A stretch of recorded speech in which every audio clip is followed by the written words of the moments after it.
Hey everyone, Hellhog here, or you may know me as Aeyix on the Shadowlands.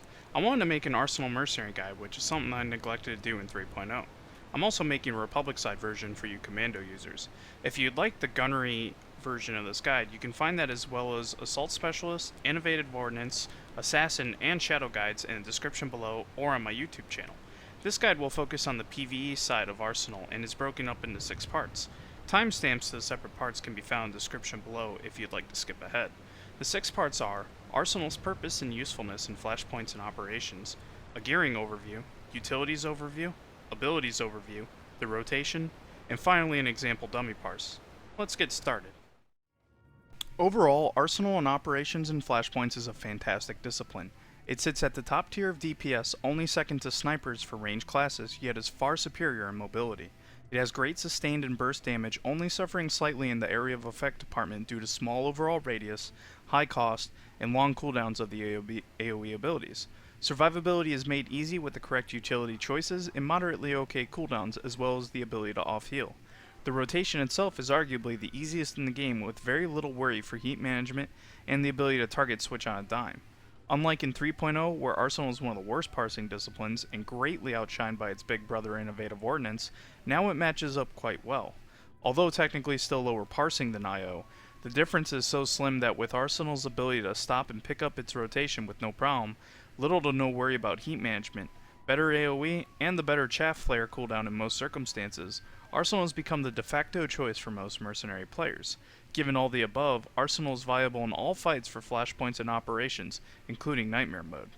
Before you go any further with this guide, if you haven't done so yet, I highly recommend you go through and read all the tooltips and descriptions in your Discipline and Abilities pane so that you are familiar with the class, its buffs, abilities, and cooldowns. Now let's go over gearing. For those of you watching from my Commando guides, don't mind the fact that I'm on a Mercenary. Gearing for Commandos and Mercenaries is practically the same, and for the sake of simplicity and being able to show and discuss what I want, I'm on my Mercenary since it's better geared. For those of you looking for more detailed information, discussion, and theory crafting around gearing, I highly recommend going to the SWTOR forums and checking out Ban's forum thread on gearing in 4.0. There's a lot of great information there, and if you have any questions, you can probably get them answered there. There'll be a link to that page in the video description below. So let's talk about the main difference between Commandos and Mercenaries, and that's the main hand offhand. Mercenaries will use dual blaster pistols, where the offhand blaster pistol deals significantly less damage than the main hand pistol, as well as having significantly less accuracy rating. Commandos, on the other hand, will use an assault cannon, which deals more damage than a blaster pistol in the main hand slot, and that's to make up for the lack of an offhand blaster pistol. In the offhand slot, a commando will use a generator to acquire tech power. As you note here on the left, the stat sheet for a commando, the primary damage is higher than that of a mercenary, but there is no secondary damage slot. One other key thing I want to go over that's the difference between disciplines and not so much classes is that Innovative Ordnance and Assault Specialist will have a different looking stat sheet than Arsenal and Commando. In Arsenal and Gunnery. You'll note here that the critical chance for ranged will go up by 5% in IOAS, while the alacrity will drop by 3% for IOAS, as you'll note now when I change stances. So I'll go ahead and show that again. So let's get started on the actual gearing aspect. In PvE, bosses have a 10% defense resist chance. So to counter that, we want to make sure we hit 110% tech and 110% ranged accuracy. This way we don't miss, and we increase our DPS significantly. And we do this two ways, by hitting 684 accuracy rating, as well as getting our companion buffs. If you go to your Legacy pane, go to Global Unlocks under Imperial or Republic classes, you'll notice that completing conversation lines with companions grant buffs to your stats. The most important one being accuracy, which gives you a 1% increase in overall accuracy to all the tunes on your Legacy. Other ones provide bonuses to crit chance, crit damage, healing received, and max health, and those are all very important to get. But the big one that I stress that you should get is accuracy.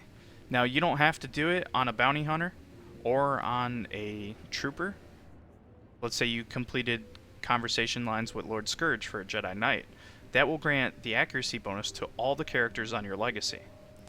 So that's important to get as it helps increase DPS further.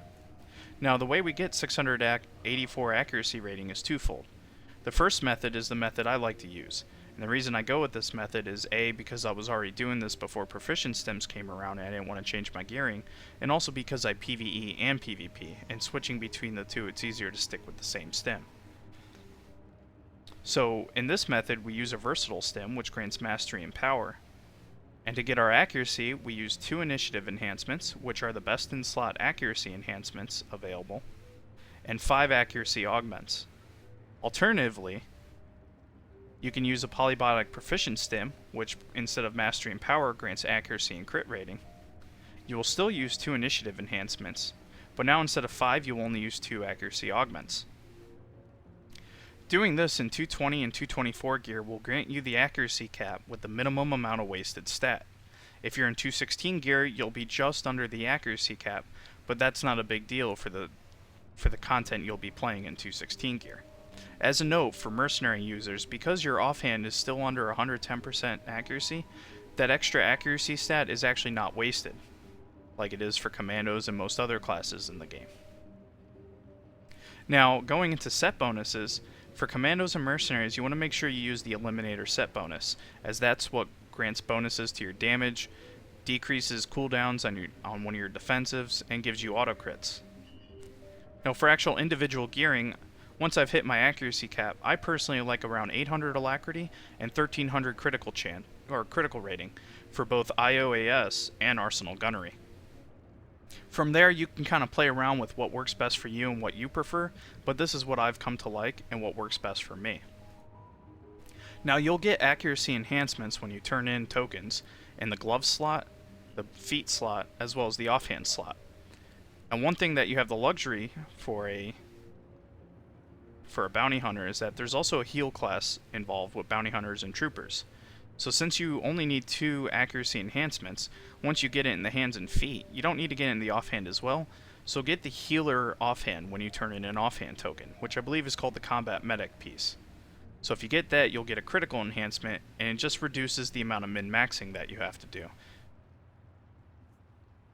Now the way I get the rest of my stats is you'll get only an alacrity enhancement through the headpiece.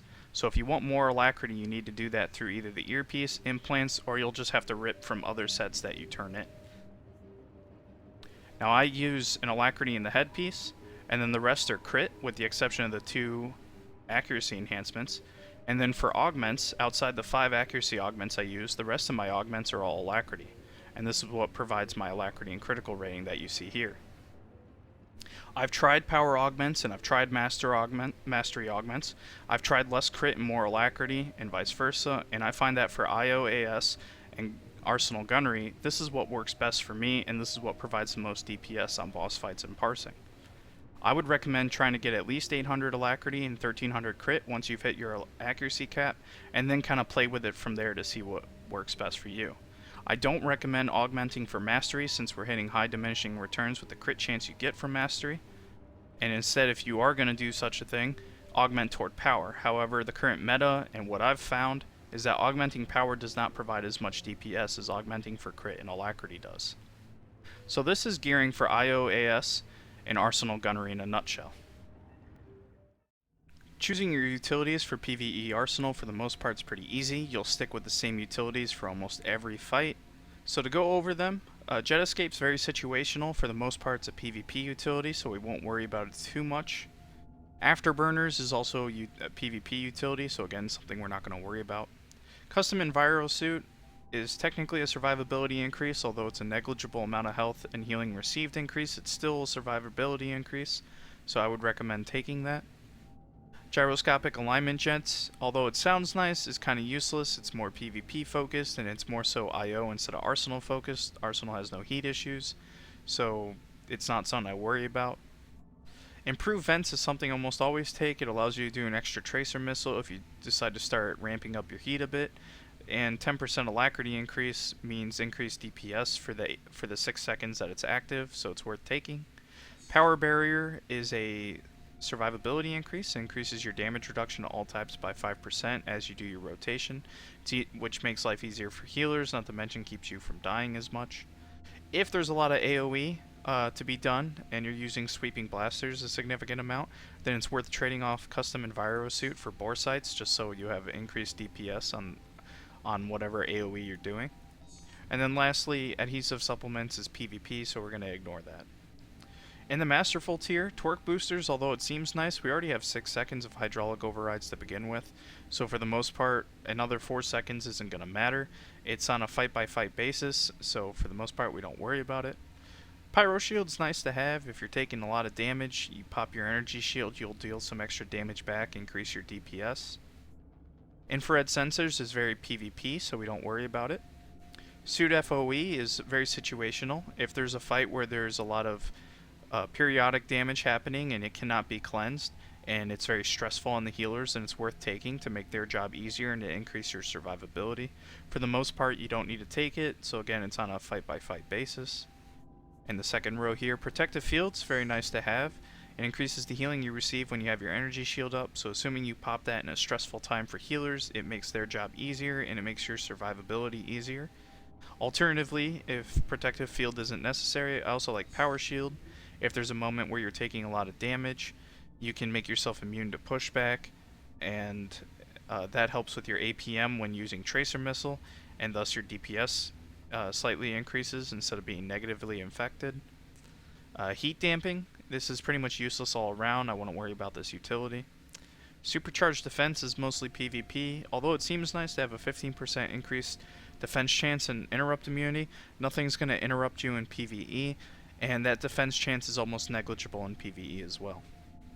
And finally, in the Heroic tier, Energy Rebounder is nice if there's no AoE damage in the fight whatsoever, as in literally 0 AoE damage.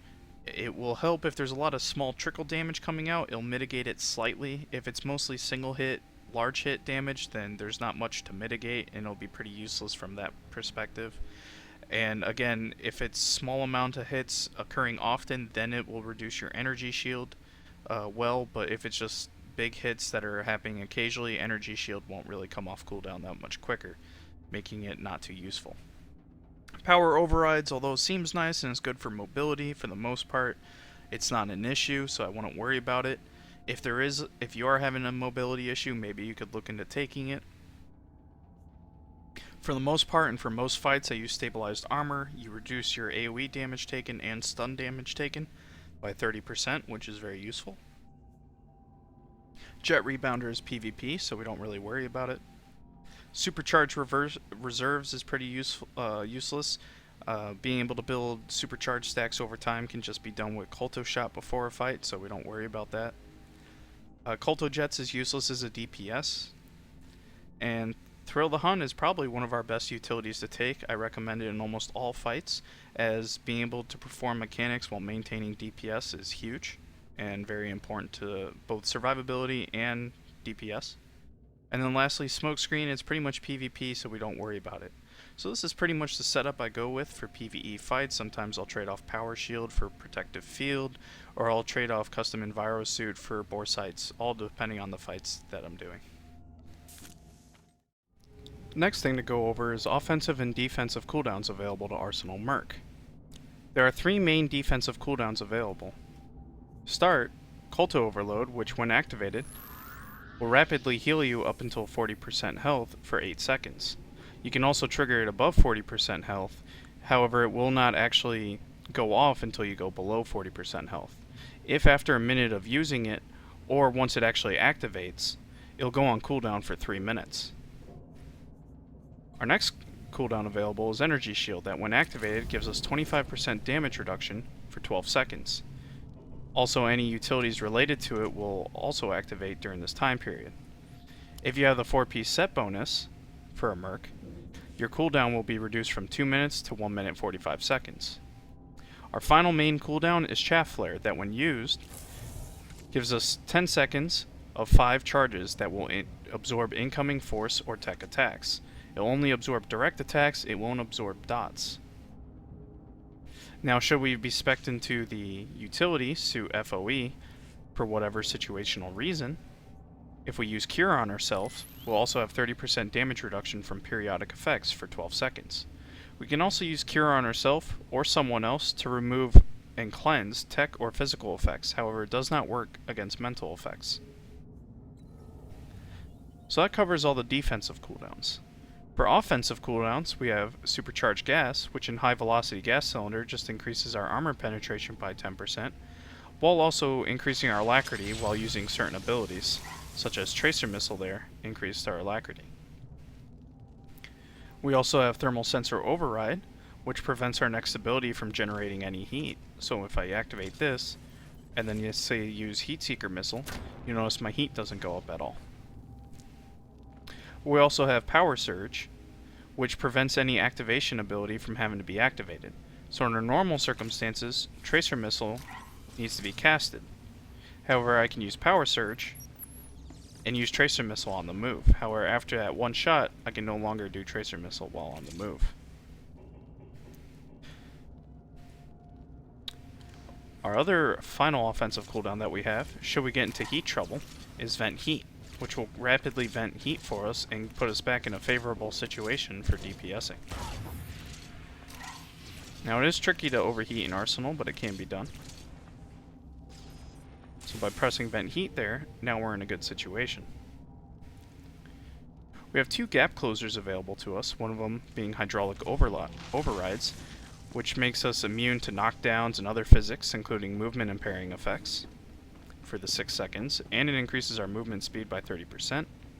The other one we have is Rocket Out, which can be used to just move back quickly, or with some fancy camera work, can be used like a gap closer. Like that. Since we are a mixed DPS heal class, we have off heals available to us, so we can Culto Shot on ourselves or somebody else, which is a free heal. We also have Emergency Scan, which can be done on the move. And lastly, we have Rapid Scan, which has to be activated. However, if we have 5 stacks of Tracer Lock, Rapid Scan can be used instantly. Finally, we have 2 raid utilities available to us. One of them being Supercharged Celerity, that when activated, gives us and our raid 10% increased alacrity for 10 seconds, and then puts us all on cooldown for 5 minutes from being able to use the ability again. Our final raid utility is Onboard AED, also known as a Battle Res, that we can use to revive somebody in the middle of combat, which can be helpful if our healers are busy healing everybody. We can do that too. So that covers all the offensive and defensive cooldowns available to Arsenal Merc. Before we finally get into an example parse for Arsenal, I want to briefly go over the rotation. You can pause the video here to read this if you'd like. I'll also include a link in the description so you can download this. So, in brief, the Arsenal rotation is fairly simple to follow. You follow a rotation priority, where you try to use everything off cooldown, as well as make sure you don't clip any or delay any barrage procs. So the opener, you just pretty much follow this opener by precasting Tracer Missile. Some of you are probably thinking, why don't you start with Blazing Bolts? And the reason's simple, it's not buff damage, and being able to precast an ability in the end is more damage, and you get started with your other abilities that have cooldowns a lot quicker. So you start with Tracer Missile, which will buff your Heat Seeker Missile, and then you just kind of follow order here. You can, if you so desire, swap up Priming Shot and Electro Net. If you do so, then down here you will actually do Blazing Bolts before Priming Shot. So once you get through your opener, you'll just go right into the priority, which is to try and use things off cooldown, Rail Shot, Heat Seeker Missile, Priming Shot, Electro Net. Tracer Missile is your filler. However, if you don't have enough heat available, you'll use Rapid Shot. Barrage procs, you want to use Blazing Bolts when you proc Barrage. However, you can delay it a few GCDs to use other abilities that will come off cooldown, for example. So do note though, even though Barrage lasts 15 seconds, it's procced every 8 seconds.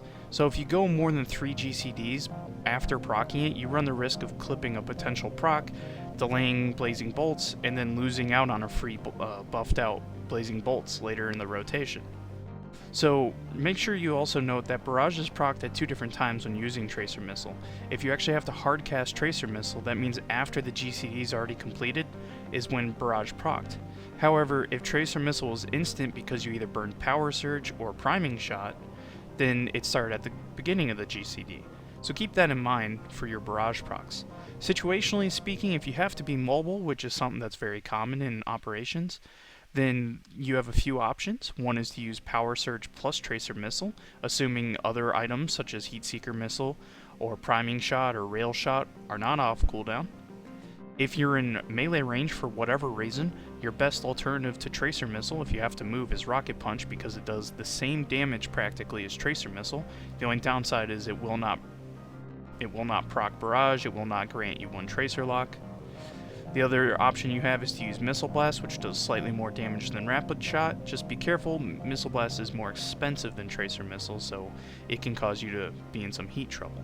For your AoE rotation, it's pretty simple. You'll just use Death from Above, also known as DFA, and then Sweeping Blasters with the 25% damage increase in your utilities. If the targets are not really grouped tight enough, you can also use Fusion Missile and Explosive Dart. I typically don't actually use Explosive Dart as it's the weaker of the two. Once in a while I'll throw in Fusion Missile, and that pretty much covers the rotation. And now the moment you've all been waiting for, unless you skipped ahead of course, and it's the example Arsenal dummy parse. Before I get started, some quick things to go over is in the bottom left I have a keyboard showing the keystrokes I'm using. While on the top right, I have STAR Parse showing information for the current parse, as well as SWTOR will be showing the abilities I'm using. If you would like more information on the parse, a link to it can be found in the description below. Real quick, I just want to flash the character sheet one more time. I know I showed it earlier in the video, but just as a brief reminder of what my stat distribution looks like. Now before we do any type of parsing, we want to make sure we use an armor reduction module on the dummy, as well as a health modulator. In most circumstances, we should be using a 1.5 million health modulator. However, I'll be using 1 mil just for time-saving purposes. Before we pull any type of boss or training dummy, we want to make sure that we have 10 stacks of supercharge, and we do so by using Culto Shot. Do note though, sometimes it'll proc a relic, and when that happens, you want to make sure you wait long enough for the internal cooldown on the relic proc to reset. So we'll just wait a couple seconds here, and then we'll be good to go ahead and parse. Alright, we should be good, so I'm going to go ahead and start parsing.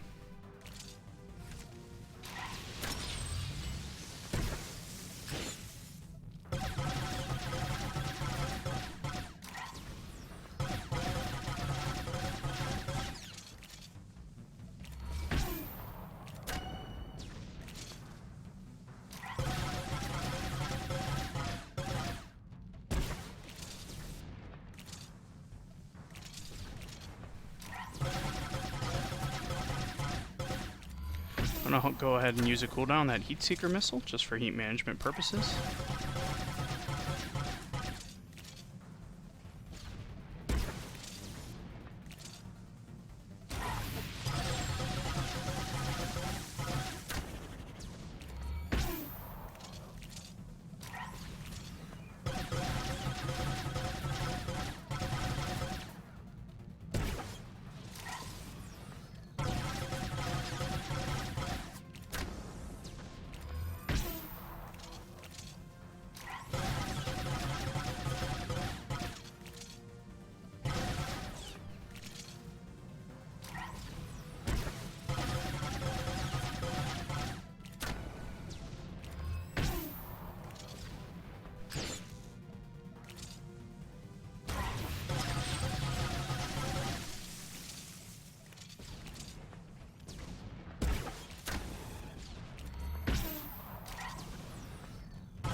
Now as we start to get toward the end of the boss's life, or on a dummy, we're completely capable of building up a lot of extra heat, because we won't need it for later in the fight. So we can start to overheat here, without any issue.